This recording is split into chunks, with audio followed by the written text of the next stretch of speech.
New York has ranked among the nation's most consistent and best apartment markets over the past couple of years. Did that momentum hold through third quarter when much of the nation saw slowdowns in rent growth levels? Today on Apartment Market Dynamics from NPF Research, we're going to dive into those numbers from third quarter for the New York apartment market. I'm Jay Parsons. He's Greg Willett. And Greg, what's the story here? Did New York register that slowdown in rent growth that we've seen in most spots across the country? Well, the rent growth levels are not quite at the peaks that they have been, but big picture, these are still really solid numbers, and in fact, it is holding up better than some other spots.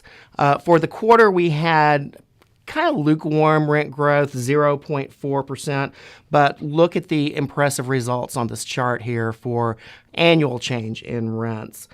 We've basically been at 5% or more for annual rent growth for 10 consecutive quarters, and the number specifically for third quarter was 6% annual rent growth. And putting some broader perspective on this, since the rent numbers bottomed in late 2009 in this one, we have had rents come up more than 20%. So a really big growth number there, although the cuts were pretty big in the downturn too, and we're really just kind of getting back to where we were back in 2007.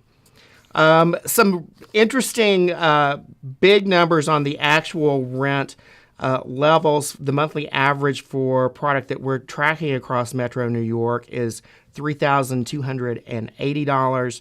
In the four submarkets that we've defined for Manhattan itself, the norm is $3,947. So we're really just a quarter or two away from Manhattan rents on average, topping that 4K mark. And obviously, to get rent growth at that level, you have to have really strong occupancy rates, and that's been the case in New York for quite a while now. Occupancy has been above 97% since the middle of 2010, and the Q3 figure was 97.7%, up 20 basis points on a quarterly basis. And checking out the national leaderboard for occupancy, New York lands in third place among the big metros with at least 100,000 units. Continuing the pattern that we've seen for quite a while now, Pittsburgh takes the number one spot, 98.2% there. Milwaukee is in second place, 97.8%, just a hair above New York. And finishing up the list of the nation's best half dozen or so markets, Minneapolis-St. Paul at 97.6%, and in Oakland and San Jose, both of those Bay Area spots have occupancy at 97.4%. So some impressive numbers there. Let's break it down a little bit and do some submarket highlights. We'll start in Manhattan here. What we see is that there are really two superstars in Manhattan. The lower Manhattan area is 98.7% full, and rent growth over the past year came in at 10.5%. Results were almost as good in the upper Manhattan submarket, where occupancy is 98.3%, and the annual rent growth pace is 9.1%.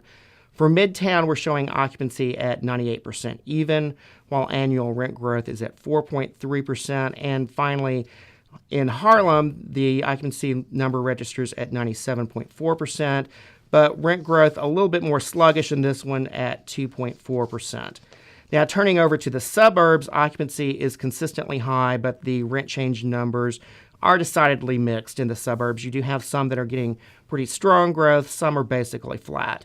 Here are the two spots that are the real standouts. The Yonkers, Mount Vernon, New Rochelle area is 97.5% full, and you're getting rent growth of 5.5%. And then over along the New Jersey waterfront, Hudson County's occupancy rate is 97.4%. The annual rent growth number is 5.1%. So, Greg, let me throw the usual last question to you, which you alluded to earlier. We've seen some easing of apartment fundamentals, or rent growth at least, across most of the country. New York's been posting these big rent growth levels for a while. So is it going to be sustainable here, or are we going to see New York follow the pattern that we've seen elsewhere? One thing to look at is the construction level, and that is ramping up. We've got more than 10,000 units under construction in New York right now. But again, that's tiny inventory growth for a metro that has more than 2 million units.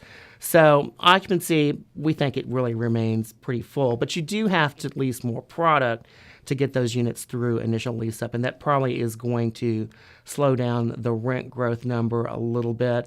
Still a premium over the U.S. norm, but probably not quite at the levels that we've seen of late. So that wraps us up for New York. For Greg Willett and for MPF Research, thank you for watching Apart Market Dynamics.